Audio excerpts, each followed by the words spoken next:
इस कहानी के लेखक मेजबा खान हैं। मेरा नाम मेजबा खान है। यह मैं कोलकाता का रहने वाला हूं और मैं आज मेरे नानी के साथ हुई एक सच्ची घटना बताने जा रहा हूं। यह घटना उस समय की है जब मेरे नाना नानी की नई नई शादी हुई थी। बात यह है कि मेरे नाना नानी एक अलग घर में रहने लगे थे। मेरी नानी घर संभालती थी जबकि मेरे नाना काम करने जाते थे। मेरे नाना को अक्सर कम से लौटने में रात को देर हो जाती थी। मेरी नानी रात को खाना बनाकर मेरे नाना का इंतजार करती हुई थीं। तो इसी तरह एक बार रात के समय मेरी नानी नाना के घर आने का इंतजार कर रही थी। तभी नाना का इंतजार करते करते नानी को नींद आ गई और वह सो गई। फिर कुछ देर बाद ही नाना भी घर आ गए और घर आकर नाना ने नानी को जगाया और कहा कि अरे तुम सो गई क्या। नाना से जागने पर नानी उठ गई। फिर नाना को घर आया देखकर नानी ने कहा कि आप हाथ में धो लीजिए, मैं खाना लगा देता हूं। इसके बाद मेरे नाना हाथ मुंह धोने के लिए बाथरूम की तरफ चले गए जबकि मेरी नानी खाना निकालने के लिए किचन में चली गई। फिर थोड़ी ही देर में नानी ने नाना के लिए खाना लगा दिया। लेकिन काफी देर हो जाने के बाद भी जब नाना बाथरूम से बाहर नहीं निकले तब नानी को यह बात कहीं अजीब लगी। फिर नानी नाना को देखने के लिए बाथरूम में गई। लेकिन बहुत ही हैरानी की बात थी कि बाथरूम में नाना नहीं थे। फिर नानी ने पूरे घर में नाना को ढूंढा लेकिन नानी को नाना कहीं नहीं मिले। इस बात से नई काफी हैरान रह गई। फिर नई अपने कमरे में जाकर बैठ गई। इसके आधे घंटे बाद मेरे नाना फिर से घर आ गए। नाना को देखकर मेरी नानी बिल्कुल हैरान रह गई। नानी को हराम देखकर नाना ने कहा कि क्या हुआ, तुम इतना हैरान क्यों हो। तब नाना की बात पर नानी ने कहा कि अरे आप कहां चले गए थे, मैं आपके लिए खाना निकाल कर रखा था। आप हाथ मुंह धोने गए थे लेकिन उसके बाद पता नहीं कहां चले गए। तब नाना ने कहा कि तुमने मेरे लिए खाना क्यों निकाला, मैं तो अभी आया हूं। नाना की बात सुनकर नई बिल्कुल चौंक गई। फिर नानी ने कहा कि अगर आप अभी आए हैं, आपके जैसा दिखने वाला वह कौन था जो आधे घंटे पहले यहां आया था। नानी की यह बात सुनकर नाना बिल्कुल चुप हो गए। फिर कुछ देर बाद नाना ने कहा कि अरे ये सब छोड़ो, तुम मेरे लिए खाना लगाओ, बाकी बातें कल कर जाएंगे। मेरे नाना ने कुछ सोचकर यह बात यहीं पर खत्म कर दी। इसके बाद नाना नानी खाना खाकर सो गए। फिर अगली सुबह नाना ने नानी से कहा कि जिस घर में हम लोग रह रहे हैं पहले इस जगह पर जंगल हुआ करता था और कई लोगों का मानना है कई जिन भी रहते थे और मुझे लगता है कल तुम्हारे सामने उनमें से कोई एक जिन आया था। यह बात सुनकर मेरी नानी डर गई। तब मेरे नाना ने नानी से कहा कि डरो नहीं, यह जिन हमें नुकसान नहीं पहुंचाएंगे, क्योंकि अगर यह जिन हमें नुकसान पहुंचाना चाहते तो कब का हमारे साथ कुछ बुरा कर चुके होते। और वैसे भी मैंने रात के समय आदमी को हमारे घर की दीवारों पर आते जाते देखा है। यह चीज हमें नुकसान नहीं पहुंचती है, लेकिन हमको भी ध्यान रखना होगा कि हम कभी भी इनको परेशान ना करें। इस घटना के बाद भी कई बार मेरे नाना नानी ने उसे दिन को घर में देखा था। वह जिन कभी भी नाना नानी को नुकसान नहीं पहुंचाता था। लेकिन फिर कुछ सालों के बाद मेरे नाना ने वह घर छोड़ दिया। अब मैं आपको दूसरी पैरानॉर्मल सच्ची घटना बताने जा रहा हूं। इस कहानी के लेखक नीरज सिंह जी है। मेरा नाम नीरज सिंह है। मैं राजस्थान के निर्वाणा जिले में रहता हूं और आज मैं मेरे साथ हुए दो सच्ची भूतिया घटनाएं बताने जा रहा हूं। तो पहले भूतिया घटना जो मैं आज आपको बताने जा रहा हूं वह मेरे और मेरे 3 दोस्तों के साथ आज से 5 साल पहले हुई थी। दर्शन, आज से 5 साल पहले मैं और मेरे 3 दोस्त मेरे मामा की शादी में जा रहे थे। मेरे मामा की बारात भीलवाड़ा जिले के ही एक गांव में जानी थी। बारात में मैं और मेरे 3 दोस्त भी जा रहे थे। मैं और मेरा एक दोस्त अपनी अपनी बाइक लेकर बारात में जा रहे थे। दोनों बाइक पर हम 2-2 लोग बैठे हुए थे। मतलब हम कल 4 लोग बाइक से बारात के लिए जा रहे थे। हम लोग रात को 8 ही और बजे बारात के लिए निकले थे। मामा की बारात भीलवाड़ा जिले की एक दुर्गा राज के गांव में जानी थी। उसे गांव का रास्ता मुझे नहीं पता था, लेकिन मेरा एक दोस्त उसे गांव का रास्ता जानता था। हम लोग कच्चे रास्ते से होते हुए बारात वाली जगह की तरफ जा रहे थे। गांव में लोग रात को खाना खाकर बहुत जल्दी सो जाते हैं और साथ ही गांव में रोड लाइट भी नहीं होती है। जिस वजह से गांव की सड़कों पर बहुत अंधेरा भी रहता है। तो हम लोग गांव के अंधेरे रास्तों से होते हुए बारात वाली जगह की तरफ बढ़ जा रहे थे। उस समय रास्ता बिल्कुल सुनसान था और चारों तरफ भयानक सन्नाटा फैला हुआ था। हम लोग अपने रास्ते पर आगे बढ़ ही रहे थे कि तभी अचानक से मेरी और मेरे दोस्त की बाइक बंद पड़ गई। हमने फिर से बाइक को स्टार्ट करने की कोशिश की। हैरानी की बात थी कि अब मेरी बाइक स्टार्टिंग नहीं हो रही थी। और मेरे दोस्त की बाइक भी स्टार्ट नहीं हो रही थी और बाइक स्टार्ट होने का नाम ही नहीं ले रही थी।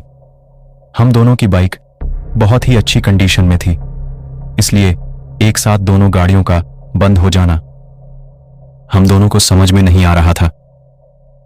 हमारी दोनों बाइक अचानक से बंद पड़ जाने पर हम चारों लोग बहुत ज्यादा हैरान थे। फिर जिस जगह पर हमारी बाइक बंद हुई थी, कुछ देर बाद उसे जगह पर बहुत ठंड होने लग पड़ी। उसे जगह पर ठंड इतनी ज्यादा होने लगी थी कि ठंड से हम लोग काटने लगे थे। हमारे तो बिल्कुल समझ में नहीं आ रहा था कि आखिर गर्मी के मौसम में इतनी ठंड कहां से आ गई।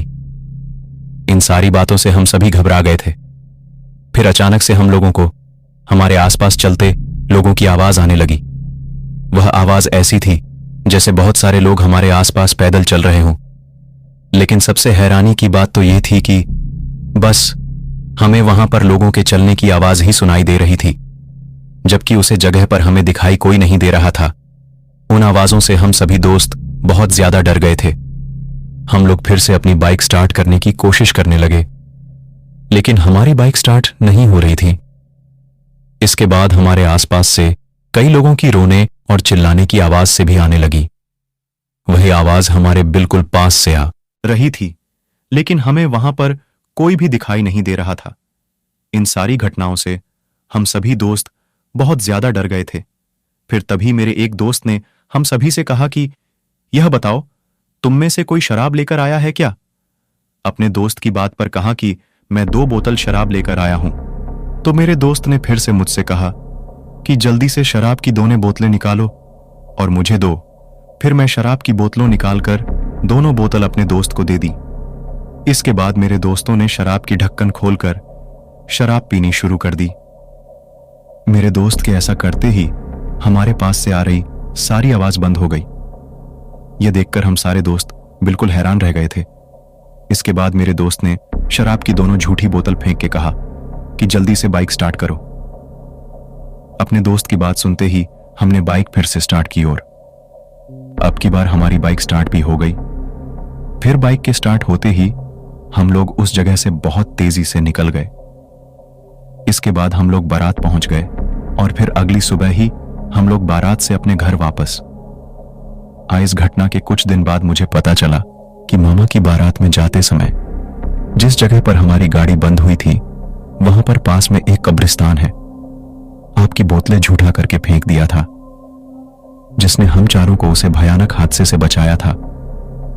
उसने मुझे बताया कि कभी भी रात के समय कब्रिस्तान में श्मशान घाट के पास से शराब या मांस मछली लेकर नहीं गुजरा चाहिए, और कभी शमशान है कब्रिस्तान के पास से शराब या मांस लेकर जाना ही पड़े तो उसको झूठा कर देना चाहिए, क्योंकि झूठी चीजों के पीछे आत्माएं नहीं पड़ती हैं।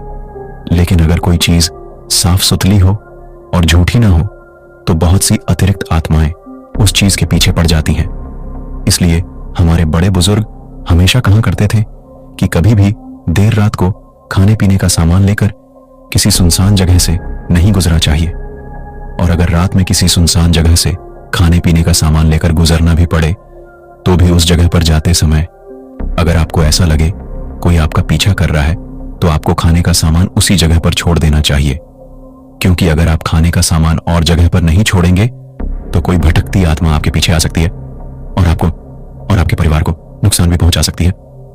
दोस्तों, यह थी मेरे साथ पहली घटी घटना, और मैं आपको एक और डरावनी घटना बताता हूं जो मेरे साथ हुई थी। यह घटना आज के लगभग मेरे साथ 3 साल पहले हुई थी। उसे समय राजस्थान के कोटा जिले में मैं अपनी इंजीनियरिंग की पढ़ाई पूरी करने गया था। कोटा में मैं एक हॉस्टल में रहता था और उस हॉस्टल में मेरे साथ एक भयानक हादसा भी हुआ था। मैं आपको उसे हॉस्टल का नाम नहीं बता सकता क्योंकि मेरे लिए प्रॉब्लम हो सकती है। दरअसल हॉस्टल के रूम में मैं अकेला रहता था और मेरे रूम के बगल में ही राहुल और प्रिंस नाम के 2 लड़के रहते थे। हॉस्टल में आते ही राहुल और प्रिंस से मेरी अच्छी दोस्ती हो गई थी। हॉस्टल के मेरे अपने रूम में रहते मुझे 1 महीना बीत गया था और इस 1 महीने के दौरान मेरे साथ शुरू में कोई अजीब घटना नहीं हुई थी। हालांकि 1 महीने के बाद मेरे साथ उसे रूम में छोटी मोटी अजीब घटनाएं होने लगी थीं। जैसे कि कई बार अकेले रहने पर मुझे ऐसा लगता था कि जैसे कोई मुझे घूर रहा है। इसके अलावा मुझे सोते समय कई बार डरावने सपने में भी आने लगे थे। सपने में मैं देखा था एक लड़की हॉस्टल के छत से कूदकर सुसाइड कर रही है। वह सपना बहुत भयानक होता था और उस सपने को देखकर मैं डर जाता था।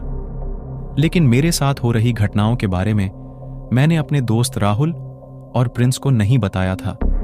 मैं सोचता था कि अगर मैं उन्हें इन सभी चीजों के बारे में बताऊंगा तो मुझ पर हंसेंगे, मेरा मजाक उड़ाएंगे। खैर, उसे रूम में मेरे साथ हो रही है। छोटी मोटी घटनाओं के अलावा भी एक दिन मेरे साथ एक भयानक घटना हुई जिसकी वजह से मुझे हॉस्टल छोड़ देना पड़ा। दरअसल एक रात में अपने रूम में 10 बजे पढ़ाई कर रहा था। तभी मेरे पास प्रिंस का फोन आया। प्रिंस ने फोन पर मुझसे कहा कि भाई, हमें बहुत तेज भूख लगी है, तेरे पास खाने को कुछ है तो दे। प्रिंस के बात सुनकर मेरे को याद आया कि मेरे पास मैगी नूडल्स के कुछ पैकेट पड़े हैं। फिर मैं प्रिंस से कहा कि मेरे पास मैगी नूडल्स के कुछ पैकेट है, मैं तेरे रूम में मैगी लेकर आता हूं और बनाकर खाया जाएगा। तब प्रिंस ने कहा कि ठीक है भाई, जल्दी लेकर आ जा। इसके बाद मैं मैगी का पैकेट लेकर प्रिंस के रूम में चला गया। प्रिंस के रूम में जाकर मैं मैगी बनाई और मैं, राहुल, प्रिंस तीनों मिलकर मैगी खाने लगे। मैगी खाते खाते हमें किसी बच्चे की रोने की आवाज आने लगी। बच्चों की रोने की वह आवाज बड़ी अजीब सी लग रही थी। ऐसा लग रहा था कि वह आवाज हमारे आसपास गूंज रही है। उस आवाज को सुनकर हम तीनों लोग बहुत हैरान रह गए थे। तभी प्रिंस ने मुझसे मजाक करते हुए कहा कि भाई, यह बच्चे की आवाज सुनी कहीं, यह कोई भूत तो नहीं है? प्रिंस के बाद पर मैंने कहा कि भूत कुछ नहीं होता है, यह सब फालतू की बातें हैं। कोई बच्चा आसपास की बिल्डिंग में रो रहा होगा, वही आवाज हमें सुनाई दे रही है। इतना बोलने के बाद मैं फिर से मैगी खाने लगा। तब तक बच्चों के रोने की आवाज भी बंद हो गई थी। और मैगी खाने के बाद मैं राहुल और प्रिंस से कहा कि भाई, मैं अपने रूम में सोने के लिए जा रहा हूं, मुझे कल सुबह जल्दी उठना है। इतना बोलकर मैं अपने रूम में आ गया और अपने बेड पर लेट गया। मुझे लेते हुए बेड पर सिर्फ 10 मिनट हुए थे कि तभी अचानक से टेबल पर रखी किताब जमीन पर नीचे गिर गई। यह देखकर मैं डर गया। उसी समय मेरे रूम में बाहर से तेज हवा भी नहीं आ रही थी कि जिससे वह किताब गिर जाए, और वैसे भी वह किताब इतनी भारी थी कि तेज हवा से भी नहीं कर सकते थे। खैर, इस बात पर मैंने ज्यादा ध्यान नहीं दिया और फिर से सोने लगा। फिर जैसे ही मैं सोने के लिए अपनी आंखें बंद की, वैसे ही मेरे बेड किसी ने बहुत जोर से धक्का दे दिया। उसे धक्के से मेरा बेड अपनी जगह से थोड़ा खिसक गया था। इस चीज से मैं बहुत डर गया था कि मैं तुरंत उठकर अपने कमरे की लाइट जलाई और देखने लगा कि मेरे कमरे में कहीं कोई और तो नहीं है जो मेरा बेड हिला रहा है। मैंने अपने कमरे में हर जगह देखा, लेकिन मेरे कमरे में मुझे कोई नहीं मिला। मुझे समझ में नहीं आ रहा था कि अगर मेरे कमरे में मेरे अलावा कोई और नहीं है तो मेरे बेड को किसने हिलाया।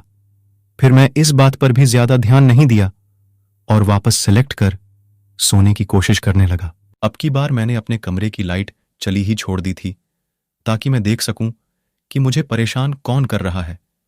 मैंने अपनी आंखें बंद की। जोर से किसी ने मेरे बेड को जोर से धक्का देकर खिसका दिया। इस बार बैठकर खिसकने से मैं बहुत ज्यादा डर गया था। फिर मैं तुरंत ही प्रिंस को फोन कर सारी बात बता दे। मेरी बात सुनकर प्रिंस ने मुझे बुला लिया। फिर उस रात मैं राहुल और प्रिंस के साथ ही सोया था। फिर जब मैं अगले सुबह अपना फोन चला रहा था, तभी मुझे याद आया कि मेरे फोन में कॉल रिकॉर्डिंग लगी हुई है। पता नहीं उसे समय मेरे दिमाग में ऐसा क्या आया कि मैं अपने फोन में कॉल रिकॉर्डिंग चेक करने लगा। फिर जब मैं अपने फोन की सबसे लास्ट वाली कॉल रिकॉर्डिंग चेक की, तब मुझे उस कॉल रिकॉर्डिंग में कुछ अजीब सुनाई दिया। यह उस समय की कॉल रिकॉर्डिंग थी जब रात को मैं डरने के बाद प्रिंस को फोन किया था।